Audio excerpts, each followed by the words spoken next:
गर्मियों की एक शांत रात थी। आसमान में लाखों तारे ऐसे चमक रहे थे मानो किसी ने काले मखमली कपड़े पर अनगिनत हीरे टांग दिए हों। छोटा सा आरव अपनी दादी के साथ छत पर लेटा आसमान देख रहा था। तभी दादी बोली, बेटा, जो तारे तू देख रहा है ना, उनमें से कई तो अब इस ब्रह्मांड में है ही नहीं। हम बस उनकी पुरानी रोशनी देख रहे हैं, सालों लाखों साल पुरानी। वक्त बीता, वही आरव बड़ा हुआ और एक अंतरिक्ष वैज्ञानिक बन गया। एक दिन उसे मौका मिला धरती से बहुत दूर ब्रह्मांड की गहराइयों में जाने का। जैसे ही रॉकेट ने आसमान को चीरते हुए उड़ान भरी, धरती का नीला चेहरा दूर जाता गया और कुछ ही देर में वो हमारी धरती एक छोटी से नीले बिंदु जैसी दिखाई देने लगी। तभी आरव को एहसास हुआ, हम इस विशाल ब्रह्मांड में कितने छोटे हैं। फिर उसकी नजर पड़ी आकाशगंगा पर, अरबों तारों से सजी मिल्की वे।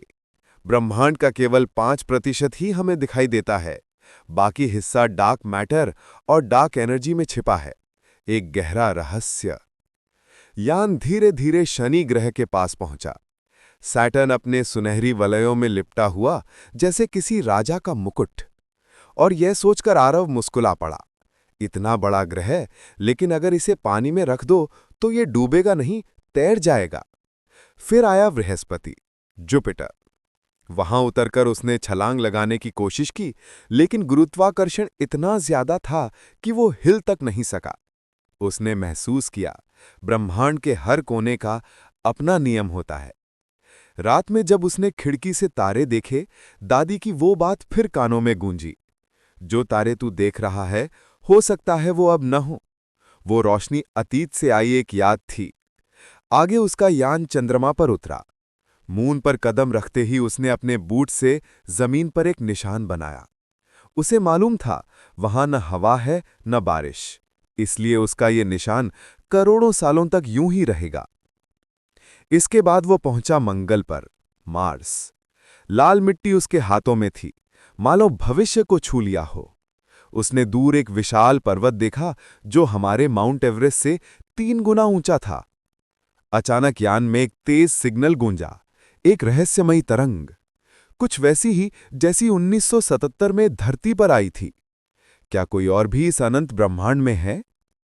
धीरे धीरे यान उस गहराई में बढ़ा जहां ब्लैक होल छिपे थे। एक तारा उस अंधेरे दैत्य के पास पहुंचा और एक पल में रोशनी की लकीर बनकर समा गया। आरव ने महसूस किया, ब्रह्मांड जितना सुंदर है, उतना ही रहस्यमयी और शक्तिशाली भी। वापसी के वक्त जब उसने पीछे मुड़कर देखा तो सिर्फ एक छोटा सा नीला बिंदु दिखाई दे रहा था। वही हमारी धरती। अरबों तारों और अनगिनत आकाशगंगाओं के बीच यही हमारी पूरी दुनिया थी। और तब उसे वो पहली रात याद आई, जब वो छत पर बैठा आसमान देख रहा था। वही तारे, वही जिज्ञासा, बस अब वो उनके बीच था। ब्रह्मांड की कहानी कोई साधारण कहानी नहीं, ये इंसान के साहस, सपनों और अनंत खोज की कहानी है। हम इस विशाल ब्रह्मांड में भले ही छोटे हैं, लेकिन हमारी उड़ान अनंत है। अगर वीडियो पसंद आया हो तो चैनल को लाइक और सब्सक्राइब करें।